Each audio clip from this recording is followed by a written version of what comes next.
Hello, beautiful, blessed souls. I am back with another word. I was supposed to do this one, but I had to wait. This one is Exodus, and this is Exodus chapter 1, and it is very interesting. I'm going to go through it, and we're going to see how this is going to go. Remember, this is after Joseph. Joseph basically and his family have died out, so I think it starts out now. These are the names of the children of Israel who came to Egypt, each man in his household. It was Jacob, which was their father. Then it was Reuben, Simeon, Levi, Judah, Issachar, Zebulun, Benjamin, Dan, Naphtali, Gad, and Asher. And then, of course, Joseph. All those who were descendants of Jacob were 70 persons, for Joseph was in Egypt already, and Joseph died, all his brothers, and all that generation. So now, these are the names of the children of Israel who came to Egypt. Okay, I'm not going to go into that. So what happened basically was, I'm going to read a little bit of the commentary as to what exactly happened when they got there. Okay, so Exodus consists of four main sections. The first section describes the context of the children of Israel after the death of Joseph. The 12 sons become the 12 tribes. That explains the 12 tribes of Judah. This is where we get the 12 tribes from. Expanding from 70 people and Joseph's family already in Egypt to becoming fruitful and increase greatly. That was Exodus, but the people of Israel were fruitful. Yeah. And the land was filled with the Jewish people. The Lord had been blessed Abraham's line with many descendants, just as he had promised him back in Genesis 12, 1 through 3. But this time period is approximately 400 years. So this is 400 years after the events at the end of Genesis. So the time frame, I guess, from Genesis what was it, chapter 30, 40, 50, up until now, it's been 400 years. So now, this is after Joseph's family had died. During this time, Egypt would have been perhaps the most powerful kingdom in the world, especially in the area of the Middle East and North Africa. So Pharaoh and his people lived with great wealth and power and military strength compared to the surrounding nations. Now, in this section, covering verses 8 through 14, the Pharaoh of Egypt seeks to oppress the strengthening Jews nation. This king of Egypt is contrasted with the earlier Pharaoh. So he's the opposite of the earlier Pharaoh who accepted Joseph and allowed them to come there to live. The first Pharaoh in Genesis, whom knew Joseph and had appointed him to be the leader, his leadership position in Egypt. So this new Pharaoh feared the large population of the Jews and would rebel against them in war, taking over the land of Egypt. He sets taskmasters over them and treats them as chattel slaves. So they are given heavy burdens, and the Jews are noted as building the cities of Pithom and Ramses. Their work included brickmaking and all kinds of field work. Yet the more they are pressed, the more the people multiply. The third section consists of Exodus. Is here the Jewish midwives, Shiphrah and Puah, are commanded to throw every newborn Jewish son into the Nile. This is the tax on the firstborn, especially the males. This is the curses or the whatever it was that they were doing. So we see this even now. Pharaoh's goal was to stop the rapid population growth of the Jews that threatened the Egyptians. However, the midwives feared God and refused to obey his command. Remember, whenever there's an attack on the men, that is the seed. So that's why we always have these attacks on our men, because of the seed.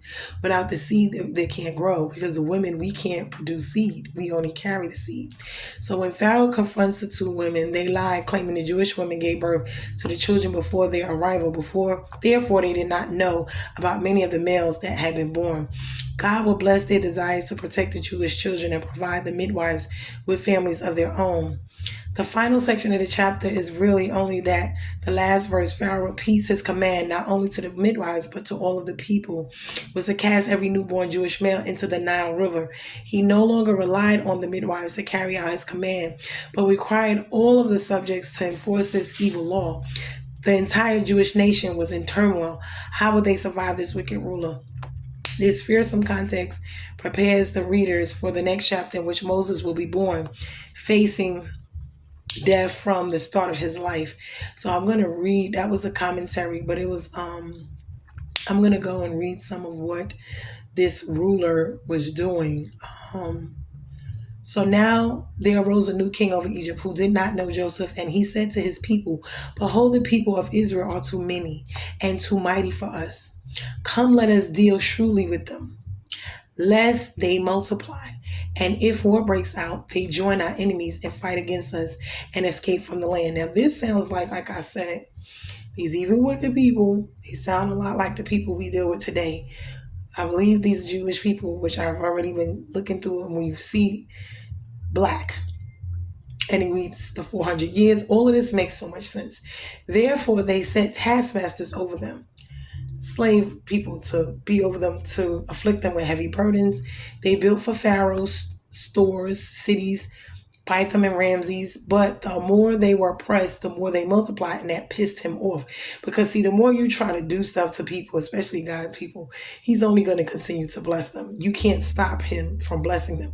So if they were supposed to be fruitful and multiply, and his hand was upon their lives, no matter what these evil people, this is the grace and mercy of God, was doing to them. Even with black people, we still, no matter what goes on, we're still fruitful and multiply like roaches. So the more they multiplied and spread abroad, and the Egyptians were in dread of the people of Israel. So they ruthlessly made the people of Israel work as slaves. Doesn't that sound familiar? Like the people we deal with today. And made their lives bitter with hard service in mortar and brick and in all kinds of work in the field. In their work, they ruthlessly made them work as slaves. But this is nothing but the devil doing this. Of course, he's in these wicked people, and he's allowing them to do this stuff.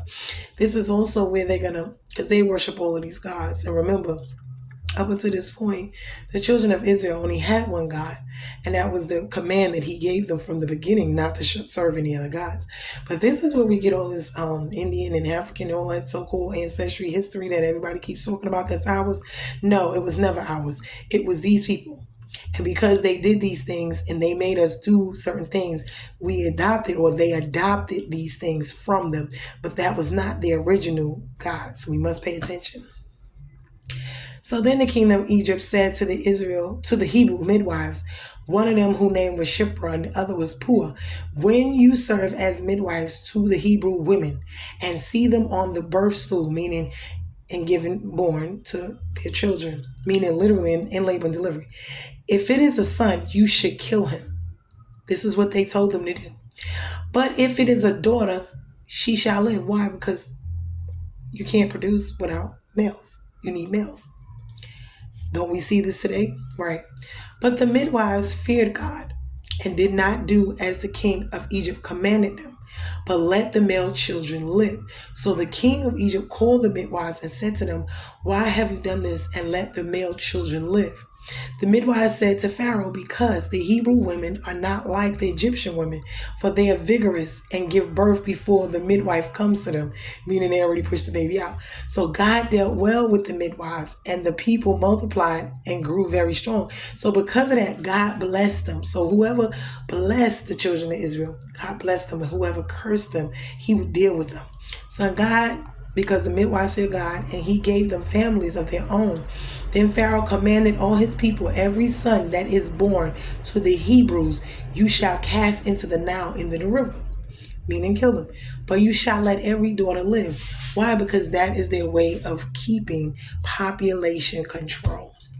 We got to get into this thing because we see this happening to this day, and we see these people. It's the same concept. It's the same evil, demonic devil forces that they've been dealing with all of this time. Nothing has changed. It is still the pharaohs in our lives, the pharaohs and the Goliaths in our lives that are dealing harshly with us. Thank God for grace and mercy. Why? Because we see it. Population control is wars. Population control is killing us, shooting us down like dogs in the street. Population control is allowing immigrants to come here, not helping us do anything, oppressing us, enslaving us, not allowing us to grow and flourish and be wealthy and be happy. And no, this is what we have been going through. And we have to see ourselves, because especially as Black people, we have to understand that there is a reason why the whole world hates us. And when we see it in the Bible, he says the world will hate you because of me, because I love you, right? And anyone who loves me, they're going to hate. It's plain and simple. We've been taught the total opposite, that we are the ones hated, no, that is not true. These people have lied and delusioned us between vaccines.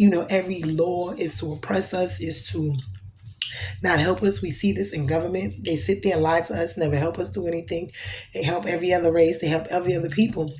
But I'm not saying this to bash other races, but I'm saying it because we see it. We see it. We're seeing it.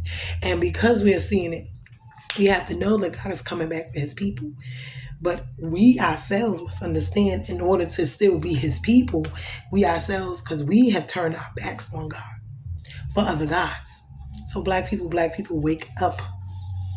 And I'm not saying this because it's not about skin, because remember, when we leave here, it's not about skin. But there's a reason that we are the color we are. We were made from dust. What does the color of dirt and dust look like? It is not white. It is brown. So all of what they tell us be some lies. But understand is, like I said, between the wars, wanting to send our kids out to be first in the wars and draft them, and from slavery to now, it's always been an issue. Look how many of our children have died over all these years. But see, this was because of their disobedience. This was because they kept turning their back on who? God, who is the one and true God. When you look at all of these countries, especially our Black countries, you see a lot of these worshiping of these other gods. That was the first commandment God gave them. You shall have no other God, put no other God, no idolatry before me. So now that he's been having his hand on Abraham, Isaac, Jacob, all of them, we must understand, once disobedience take into place, these things are going to happen. And they were disobedient themselves throughout their times with God. And a lot of that is going to show from Adam to now, how the curses, because of the disobedience. When you are disobedient, you invoke curses in your life. When you do not live according to God and what he says for us to live, you invoke curses. So either you're living in righteousness and you're living under his favor and blessed, or you're living up under curses. So this is what we must understand. So now, at this time, they were actually living according to what they were supposed to. I don't see anything saying that they were. But eventually they are going to start adapting the customs and cultures, because we're going to see that later on when they go into Canaan, when they finally get to the promised land. And they're going to see how things were there. But right now, when we look at our opposers, or we look at the enemy, and we can't look at them as just people, because this is a spiritual thing. We got to remember, this is always the devil is in it. That the devil is using these pharaohs. He's using these people, their religion. Why? Because they worship many gods. Okay, they worship many gods, the sun god, this god, that god. That's why when we see all of these hieroglyphs and we see all of this stuff, it was because these people were worshiping these things, but they had us doing it and we adopted it. But it was never something that we originally was doing, because God forbade it. You didn't hear about these other gods until, I think it was right before Noah. But remember, sin was already in the world. I believe that was during the time when the Nephilims came, which was the fallen angels who were supposed to be here, that were with Satan. And then they started mixing and mingling, having sex and stuff with the women. And that's how you got them crossbreeds and all this other type of stuff that was going on. This is why God destroyed the earth and the world, because that is what was going on at that time. And that's why he destroyed, because you had these half breeds of half angel, half human, half-breeds, going on. But those are the seed, that God talks about, the seed of Satan. Talking about certain people are not entering the kingdom. Those are the people.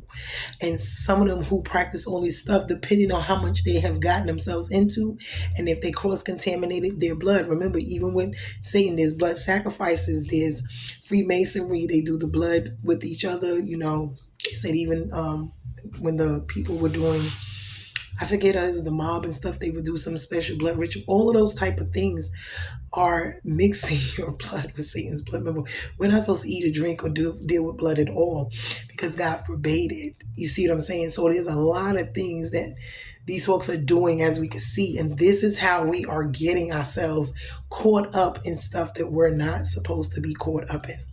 So we have to be very, very careful about what is going on.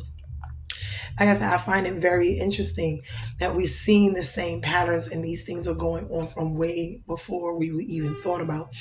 And the way the minds of these people, of the way they feel like they don't want us to prosper, they don't want us to grow, they don't want us to, we're not bothering them, but it's not the people, it's Satan, because he's after the children. He doesn't want them to succeed more than anything, especially when it comes to the male children, because remember, it started with Adam and Eve and him doing the fall, but it wasn't necessarily Eve who got us cursed. It was Adam. Remember, because he was there before Eve. God gave him the commandments. He was already in the garden before she came. So him and God was already, this is why it's so important when it comes to us and our men. And this is so important because you see them trying to turn them gay and all this other stuff, and that's an abomination to God. Why you can't produce children. On top of that, you're taking the seed and you're putting it in the garbage area of your body, because God gave you that part of your body for things to come out, not for things that's a defilement. On top of that, with this womanly whatever, wanting to be something you're not, this is where we talk about the contamination of mixing, spicing, making things that are not so to be. This is all signs of the devil. You see, this is what he likes to do. It's confusion, it's chaos, it's contamination. One drop of anything, let's say you got a cup of water, right? Let's say you got black dye. You put one drop of bleach in it, it's going to make the whole black dye, it's going to make it white. This is how contamination is. One drop of any type of sin, or it messes up everything. So this is why God wants us to be pure, holy, separated. And this is why he chose his people. And those are the people he chose. Suppose they kept turning their backs on him. And he wants to redeem them, because remember, the Jews that's over there now is not the real, those are not the real Jews. We must understand those is not the real Jews, because the real Jews, we already established, were black-skinned people. So we must sit here and we must understand, but we also were a part of Christ going to the cross, because they say even this Pharisees, Sadducees, and his own people turn their backs on him. And this is sad about the whole situation, is Jesus gave his life up for us. And we still not seeing it, because we have been lied to and brainwashed all of our lives into these lies. We were born into it. But it's time for us to wake up. It's time for us to wake up out of the sleep, out of the stupor that we have been in for so long, and really return back to the first love, which is him, because he's coming back to defend his church, his love. I mean, don't get me wrong, he engrafted the Gentiles in as well now, because not only is it just about the Jews, but it's anybody that will call upon his name and receive him. Why? Because the Jews weren't receiving him. His own people was rejecting him. So he had to go, and he went and he died for us, but he also engrafted others in, because those were the ones that it was accepting him. But isn't that just ironic? Like when we look at our own situations, we're accepted by others before we're accepted even in our own town with our own people, and they reject us. It's just, but it's something that the devil does. That's that witchcraft stuff I was talking about before, because all of this is what's going on. It's really witchcraft or powers or whatever that they're doing. These are sacrifice. They are sacrificing. And when they do that, they shed the blood and they're killing these, it's basically to their gods. Their gods require blood and blood sacrifices. So whenever they make decrees and declares like this is what gives them a lot of power. Why? Because when they sacrifice or make them kill these, that's what they're doing it for. And it's sad. This is how these people have conquered and become, powerful and got there, on whatever. Now, mind you, they know God's power is much, much greater than that. They're not stupid. They know that. But God allows certain things, one, for his glory, two, to show us that our errors and our ways, and three, to get the glory out of our lives, and four, so everything will work together. Everything that the devil think he has rule over, to show him that he really doesn't, because everything, the good and the bad, still is working together for their good. Because as we can see, although they keep trying to kill off all the children, especially the male children, they're still prospering, just like, and still having more children than the other ones. And we even seen that when, I believe it was when Jacob went to Laban's, and it was something with the spotted goats, or calves, or lambs, or cows, or rams, and remember when when Laban was trying to trick him, but God still continued to allow the ones that Jacob had to produce, and for not Laban's. So it's like, people don't understand, even with the witchcraft. If God did not bless you to have certain things, and you keep doing stuff to other people, it's not going to work. It's really, really not. You may think it's going to, but it's really, really not, because he's going to still allow those people, no matter what you do, because who God blesses, no man can curse. And who God curses, no man can bless. So we have to understand this. It's not even about the people. See, they're angry with the people, but it's not the people, it's God. See, Pharaoh's sitting here angry with these people, but it's because of Satan. Satan's in him, opposing, being opposite of God. And because Satan is opposite, opposing everything God does, because that's what he is, Antichrist, yes, he's against God. So everything God wants to do in the earth, and he wants to do the opposite, or mimic it, or do whatever, right? He doesn't create, he takes, he steals. This is what he does. So now when we think about this situation, and we really, really look at it, this is what's still going on to this very day, because everything that God is doing, these people try to kill off black people, try to murder us, try to do all of these things. And whatever they're doing, we're still managing by God's grace to still multiply, to still be well, to still, why? Because it's because of God's grace and because of his mercy that we're still here. And no matter what they have been doing from slavery up until now, as they can see, we are still here and we are thriving by the grace of God. No matter what goes on, he's still protecting and preserving us, no matter what is going on. I mean, you got to think about it. COVID-19s, you got, between slavery up until now, they came up with abortions, eugenics, they come up with all of these things. And it's basically to destroy us, because they don't really target other people. It's to target us. But they think it's just about black people alone. It's about the ones who God chose, the ones who got saved, the ones who got brung here. Why?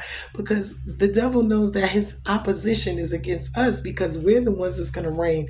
We're the ones that he's going to go to hell, and we're the ones going to, right? Because God gives us the power to do these things, and he's going to give us the power to actually be here, and to actually, do certain things throughout the earth, even while we're here. You see what I'm saying? Because that's what, when Jesus left, we were called to disciple. We were called to, prophesy, evangelize, be disciples. We were called to cast out demons, to, bind, to loose. We were born to heal. What else he was born to do? To provide, protect, for the people, whatever that meant. He gave us and left us with the Holy Spirit power to do what he came to do, and then some. Christ raised the dead. He fed the many who came. He healed them, the sick. He raised the dead. These are the things that we're supposed to be doing here. So the devil is trying to kill us off before we can get to do these things.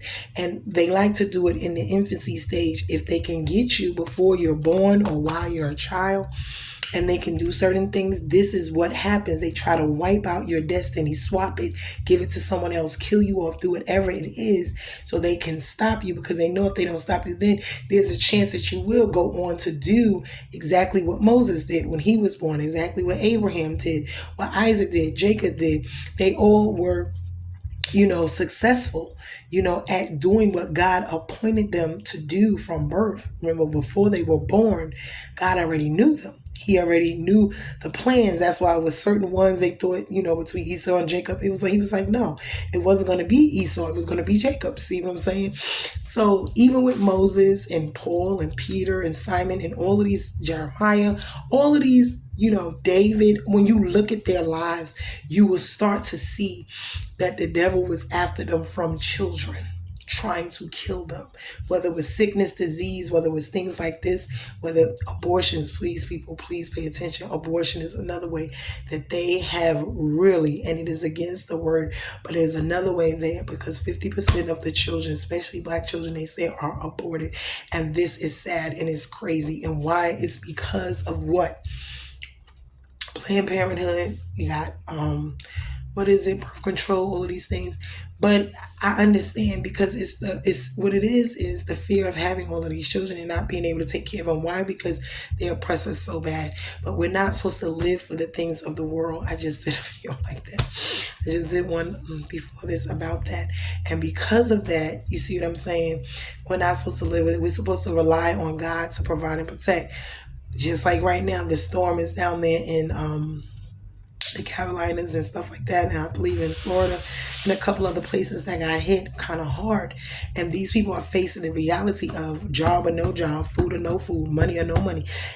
God has to sustain them, because eventually we're going to all be in that situation. And we got to have to understand that we're going to have to rely on God and not on this world and worldly things. And I think that's why he allows certain things to happen to us in our lives, because he's trying to prepare us. You know what I'm saying? For just in case you lose your job, what would you do? If there was no food, no money, was no power, was no this, what would you do? And these are the things that are very important in life. But when we look at these things and we see them, even until this day, how they are still going on. And don't be mistaken, because the devil hates me, he hates you, he hates our children. Don't care. These babies didn't do anything to him. And when you look at it, even in slavery time, they was cutting out the women's babies out of their stomachs. They was doing all kind of stuff. So when you look at what goes on in this world, this is not anything new. Nothing new. They'll bring out diseases, war, famines. They'll have, vaccines, all types of stuff that they put in our food, put it everywhere to try to what? Kill us off. We cannot trust these people. We cannot. And we have to get to a place to where we're going to have our own families and be somewhere growing our own food and doing our own thing, because eventually it's going to come to that. I'm telling you, it's coming to that soon. And we're going to have to learn how to live without electricity, to make our own fires, to grow our own food. They made us rely on these things. These are not God's way of living. This is man's and the devil's way of living, to make money, to have fame, fortune, esteem, whatever it is they're doing. God didn't have us here to be doing all this, because we're supposed to have land, meaning to eat. We got more buildings. They're tearing all the trees and stuff down. They're ruining the natural scape of what we're supposed to be doing.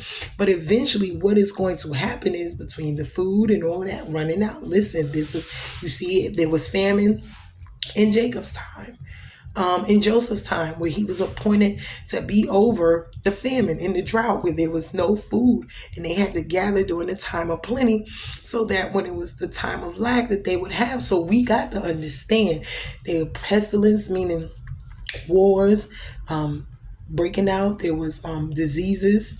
That's like the pestilences of the different type of diseases, like the COVID-19, the different ones, the monkeypox, XYZ. This stuff been going on. This is not anything new. But as you can see, God prepared and he made a way for his people. Being that Joseph was born, he fulfilled what he was supposed to do, which was to keep them going. God used him to preserve his lineage. Why? Because if not, during the famine, if he had stayed home, even though his brothers did what they did, he wouldn't have never went to Egypt. He wouldn't have never became the second to Pharaoh and been over the grain and over the food. So he wouldn't have been able to help preserve them when the time came for them to need it 20 years later. So we have to think about these things, and I know going through things, this is why all things work together for them that love the Lord, the good and the bad. And we have to understand. So I'm just here. I'm looking, I'm researching. I did look up that word. Oh, crap. And I forget what it means. I think it means soul, spirit. And it was something else. Anyway, okay. I might have to look it up again, but I believe that's what it said. I can't remember the last one, but yeah, that's what it was talking about in the last video, because I told you guys I had to look that up. I'm like, this word keeps coming up. I don't know what it means. But anyway, but they afflicted them with heavy burdens. They put more pressure on them, on their lives. They made life worse, miserable for them. But even in that time, God multiplied them. He loved them. He had his hand upon them, and he still was there. And you see how people are when God loves you, when he favors you, when his hand is upon you. They want to steal, kill, they want to destroy you. And it's not the people themselves. Although they have the evil seed in their heart, that's what the devil uses once he knows it's there towards you. He uses that and he works with it because he knows that's a person that will easily do evil things because they already don't like this person. They already have an issue with them. So I'm going to use them to just create a whole big situation and allow them to do this evil, wicked stuff. This is about jealousy. This is about hatred. This is about wanting to have power. And when we look at people who are oppressed, usually the people over them have done nothing to them, and usually they just want to control, which is what we see in this world. They want to oppress, they want to control, and they want us to do what they want us to do and have dominion and reign over us. And that's what this is. And that's basically Satan's main, because he wants to be glorified. He wants to be worshiped. He wants to be praised. He wants to be God. He wants to be God so bad, and he wants people to bow down and worship him. But remember, this is what this is all about. It's about him hating God and wanting to hate us. And because God loves us and wants us to be like him and go to hell and either worship him or die, because he doesn't want us to worship God. So he's going to target us in our lives and make it hell here for us. This is what this is about. So when we're looking at all of this stuff that's going on in the world, it's really about good versus evil, which is God versus the devil. It is. But every situation, every system in place, all of this is the world systems is ran and governed by who? The devil. If you don't believe me, look at what all goes here. They will starve people. They will kill people. Just think about it. We can sit here and go back to, oh no, yes, look at what goes on in this world. Pride, vanity, money, power, control, over-sexualized. Everything is for one people to suffer and the other people to do well. And that is what witchcraft is, because it's jealousy. That's number one. Is people wanting to have what you have and they not work for it and they not go through what you have to go. And everybody's life is their own. And it's about the person on top that's doing it to have the other person on the bottom suffering. The more that person suffers, the more powerful the other one is. And this is the sad part about it, because we see this even in this world. When we look at what they're talking about, even in the world with Diddy and all these other people, and we see what they were doing. They were having sex, they were doing this. This is all these rituals. This is all these things that they do. The sacrifices of their parents or their friends, loved ones, whoever, people, blood sacrifices where people are actually killed for money. Just think about it. And those are the people so-called running the world, or whatever you want to call it. The people they put in front of us to tell us how to live our lives and give us, their opinion. Because they're successful. Just because you're so-called successful. Okay, they're successful in what way, what manner? Because just because you're successful doesn't mean that I should take advice from you. No, because I don't know how you got your success. You only tell me what you want to tell me. On top of that, is that a reason? Is success a reason to go around killing people? You want to kill people so you can remain on top? So you can remain successful? So you'll kill a whole bunch of other people as long as you eat? This is what this is about. I say it's the term, what is it? Work like an elephant and reap like an ant. And that's what we've been doing. That's what we've been doing. But what we must also understand is, like, we have to take up our cross. We have to follow Christ.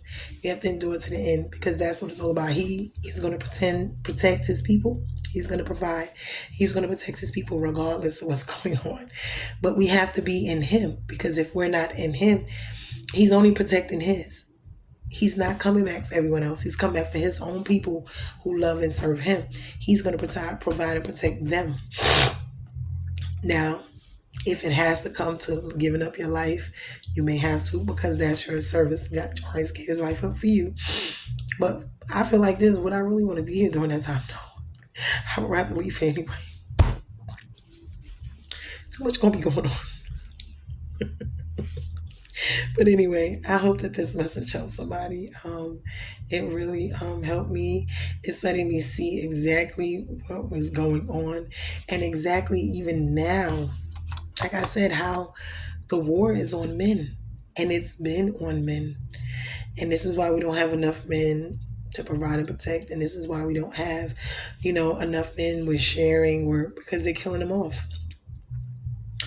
And they don't want them to lead and be in the head, and they don't want them to stand up and be firm, because it's the man who provides and protects. If they can get rid of them, when it comes to us, we're the weaker vessels, we're more emotional, we're left to defend for ourselves. It puts us in a paralyzed state, because we don't know, how to be a man. We can only be a woman, but then we have to operate out of being a man and a woman, which is not what we were called to do. So yes, that does affect us as well, when we have to just do what we have to do, because that's what most women nowadays are doing, especially Black women, when they're left and faced with just that. But Satan is involved.